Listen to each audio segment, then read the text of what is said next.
नाजरीन, आज की वीडियो का टॉपिक है वफादार शख्स हमेशा बदकिस्मत क्यों होता है।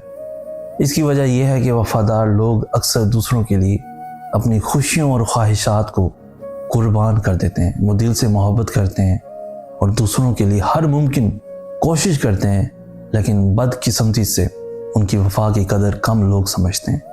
वफादारी एक खूबसूरत सिफत है, लेकिन दुनिया में अक्सर ये देखा जाता है कि लोग उसका फ़ायदा उठाते हैं। वफादार शख्स जब धोखा खाता है तो उसके दिल पर गहरा असर होता है। शायद उसकी बदकिस्मती ये है कि वो अपनी सच्चाई के बदले हमेशा वो इज़्ज़त और मोहब्बत नहीं पा सकता जिसका वो हकदार होता है। ये दुनिया अमूमन मतलब परस्त लोगों की कदर करती है और जो खलूस के साथ जीता है उसे अक्सर नज़रअंदाज किया जाता है।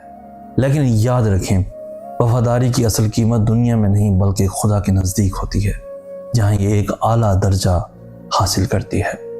मज़ीद ऐसी खूबसूरत इन्फॉर्मेटिव वीडियोज़ के लिए हमारा चैनल सैयद अहसन आस भी ज़रूर सब्सक्राइब कीजिए। हमें कहते हैं सैयद अहसन आस। हमें मिलेंगे नेक्स्ट वीडियो में, तब तक के लिए अल्लाह आपका हामी नासिर।